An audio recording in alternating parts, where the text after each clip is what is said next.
أعوذ بالله من الشيطان الرجيم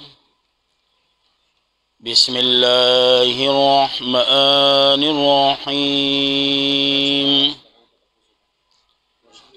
إن هذا لهو الفوز العظيم.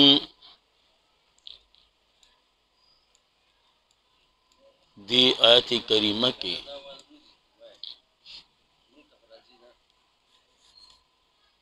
د جنتیانو چې کوم بشارتو دا غي د ذکر کولو نه پس دا وینا کوي چې یاره دا کامیابی دا لویه کامیابی ده او د دې کامیابی لپاره دی عمل کون کی دی عملو کی اور زمونږ دعا ده چې الله دې مونږ ټولو ته دا کامیابی نصیب کی اور الله دې مونږ ټولو له د دې کامیابی د پاره د عمل کولو توفیق راکړي. نو قرآن کریم وی بسم الله الرحمن الرحیم إن هذا لهو الفوز العظيم. یقیناً دا هم دا کامیابی لویا دا کامیابی لویا کامیابی دا لمثل هذا مثل د دې د پارا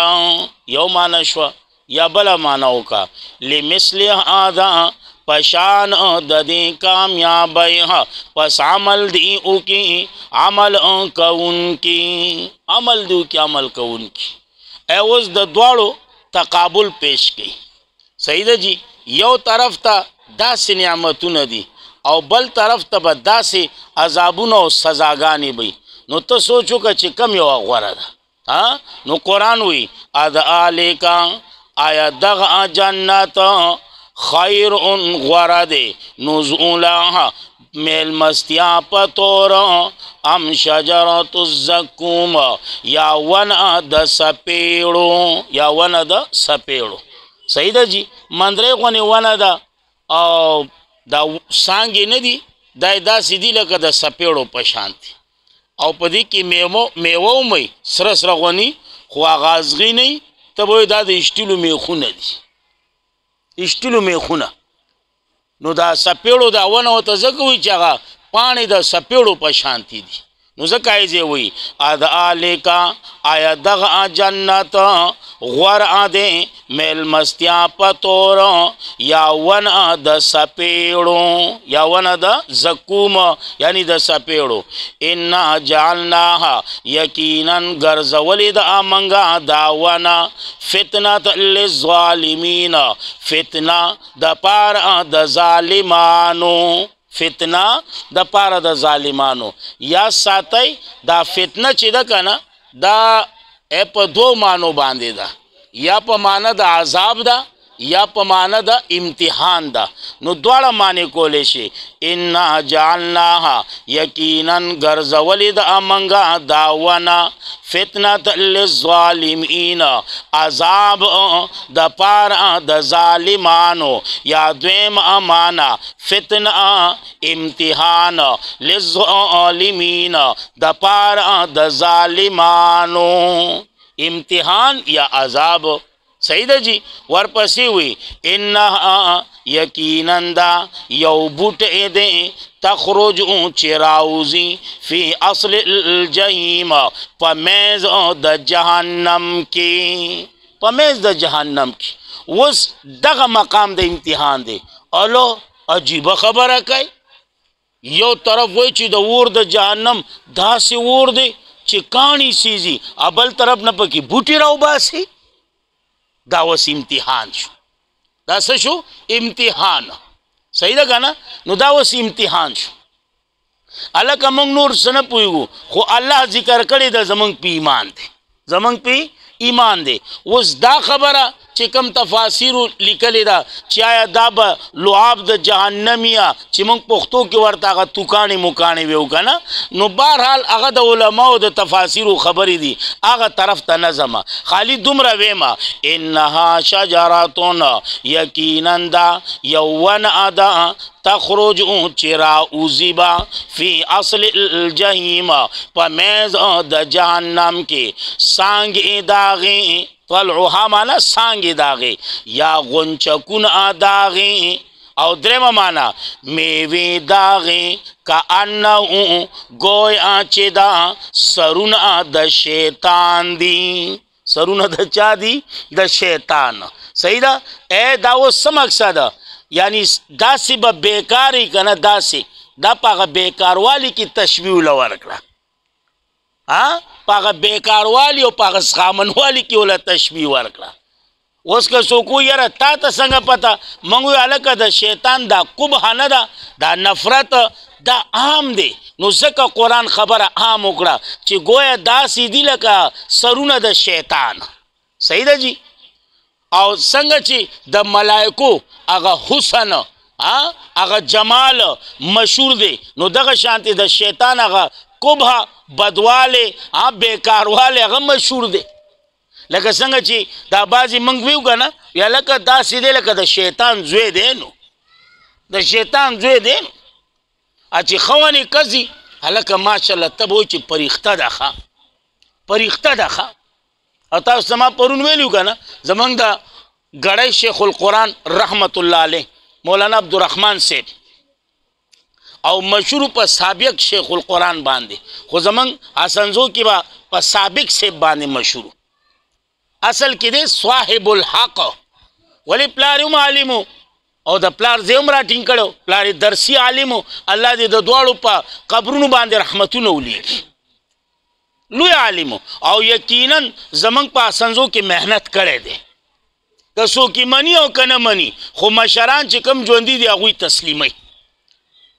نو دی کراچۍ ته راغلی نو په دې بړه بوټ باندې ته، نو په دې بړه بوټ کې دا نالۍ کې دننه څه پوډریان ناستو، دا خو عالم سړی و کراچۍ ته راغلی او یقینا د ګړۍ مولیان ساده مولیان دي، مشران که نه. نو ده ورته دا سر کته کوي، هلک وایي دا غازیان څه کوي؟ او یقینا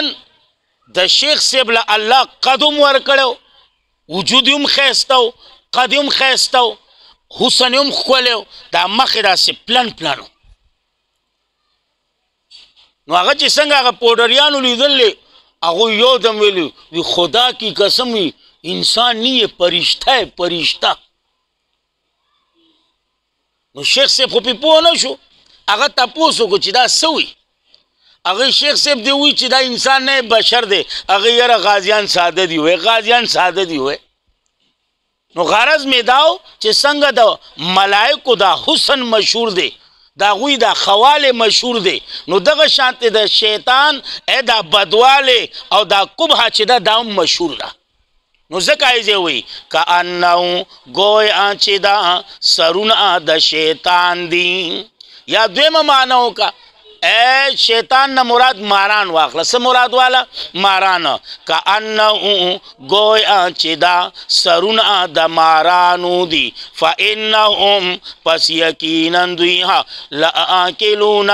خامخا خوري به منها د دینا، او پس ډکوي به منها د دینا ګېډوله، دغه زکوم به خوري. نو عذاب نه شو؟ فتنه به معنا عذاب، نو دا عذاب شو که نه چې دغه به خوري او د دینه به خېټه ډکوي، دا عذاب شو. ثم ان لهم بیا یقینا د پاره د دوی علیها په دې باندې لشوبا من حمیم خامخا څکل به وي د ګرمو د اوبو نه. پاسه پې بیا د ګرمو اوبو او ډرنک پې به راکاږي که نه. زما شیخ به وی چټنی. نو نن سبا 2021 دی، نن سبا د ډرنکس دور دی که نه. چټنی و څوک نه پیژني، رایته ورته وایي. نو رایته یې که یا ډرنک که، یا د ډرنک په طور باندې یا د رایتې په طور باندې، او پاسه پې به دا ګرمې اوبه به ومئ. او یقینا څه معمولي ګرموالی نه دی ښه، علما وی دومره ګرمې که نه چې د هغې خالي بړاس نه دی چې په دې مخ ولګي که نه دا مخ به داسې ولیکي لکه څنګه چې مومبتي اور ته مخکې تګي هغه ټوله ولی شي داسې بړاس وي د هغې خالي هغه بړاس یې دومره دی نو هغه ګرموالی به څومره او چې بیا یو قطره خالي دنده تیره کي که نه نو دا دنده چې څه دي دا به وله ټول رینجې رینجې کي ټوکړي ټوکړي به وله کي او د غټو په بولو لاره باندې به وله هر څه راوباسي لکه د ماشوم چې غاښونه راخیږي که نه یو کولاو ریخ ووایي داسې نو هر څه به بار پراتې الله دې له موږ ټولو ساتي نو ځکه یې ځای وایي ثم بیا یقینا د پاره د دوی علیها په دې باندې خامخا څکل د ګرمو اوبو دي ثم ان او بیا یقینا واپس کېدل د دوی لإلی الجحیم خامخا جهنم ته دي بیا جهنم ته واپس کېدل دي ورپسې څه وایي یاره داسې ولې وی انهم یقینا دوی الفو موندلي وو آباءهم مشران اخپل ضالین گمراه موندلیو نو مشرانو پسې روانو نو فهم علی او پس دوی په نقش او قدم د مشرانو باندې ازغلول شو یهرعون معنا ازغلول شو او دا بچه ازغلوله دا خواهشاتو دا خواهشاتو ازغلوله نو ځکه یې وی فهم علی آثارهم پس دوی په نقش او قدم د دوی باندې یعنی د مشرانو باندې ازغلول شو چا ازغلوله خواهشاتو خواهشات ازغلوله ولقد ضل قبلهم البته تحقیق گمراه شوي وو مخکې د دوی نه ډېر الاولین د رومبنو نه دا اکثرو نه دی دا فاعل د ضل دی او معنی بیا په ځکه درست کېږي او که نه معنی دې ګډه وډه کړه نو هر څه به خراب کړي نو مانو کا ولقد ضل البته تحقیق گمراه شوي وو مخکې د دوی نه ډېر د رومبنو نه نو چې گمراه شوله الله انبیا راولېږله ولقد ارسلنا البته تحقیق لېږلي وو موږ فیهم په دوی کې منذرین یرع ورکوونکي فانظر پس وګوره کیف کان عاقبت المنذرین څرنګه وو انجام د یرولو شوو څرنګه وو انجام ونه منه انکار یې وکړو نو چې انکار یې وکړو د الله عذاب پرې راغی نو چې د الله عذاب په چا راشي هغه داسې کي که نه نیست و نابود کی نیست و نابود نو ځکه یې ځای وایي فانظر کیف کان پس وګوره څرنګه وو انجام د یرولې شو الا عباد الله سوا د بندګانو د الله نه کم بندګان المخلصین چون شوی المخلصین بچ ساتلې شوی نو بس دی رکو ته مراو رسو دا ډیره ده سپیکر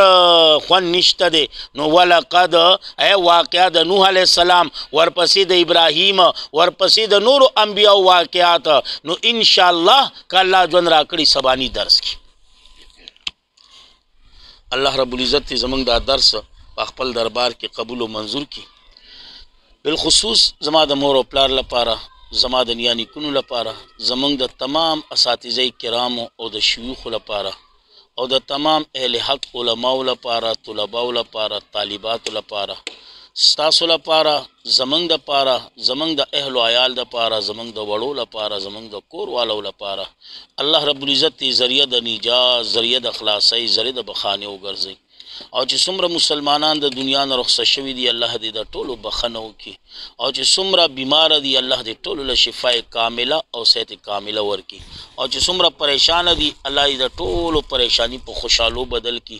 او چې څومره بې اولاده دي الله دې د ټولو جولې د اولاد د نعمت نه ډکه کړي چا چې نارینه اولاد نشته الله یې د هغو جولۍ د نارینه اولاد د نعمت نه ډکه کړي او چې کوم اولاد والا دي الله یې د هغوی اولاد سره زمونږ د اولاد نه الله دې خپل په دین کې قبول کړي الله دې خپل دین سپایان جوړ کړي الله دې خپل مور او پلار صحیح تابعدار او فرمان بردار جوړ کړي الله دې خپل د مور او پلار لپاره صدقه جاریه جوړه کړي الله دې موږ ټول خپل په دین کې قبول کړي الله دې موږ له ژوند د ایمان راکړي د اسلام راکړي د پیغمبر د طریقو مطابق ژوند دې الله موږ له راکړي الله دې موږ له ژوند د حیا راکړي د پردې راکړي د عزت راکړي الله دې موږ د بېمانۍ د ژوند نه د کفر د شرک د بدعاتو د رسم و رواجونو د ژوند نه د مختورنۍ د ژوند نه د بدنامو د الزامونو د تهمتونو د ژوند نه د پیغورونو د ژوند نه او د بېغیرتوب او د دوسوالي د ژوند نه د بېحیایي او د بېپردګۍ د ژوند نه الله زموږ د ټولو مسلمانانو حفاظت وکړي الله دې موږ د بدنامو د مرګ نه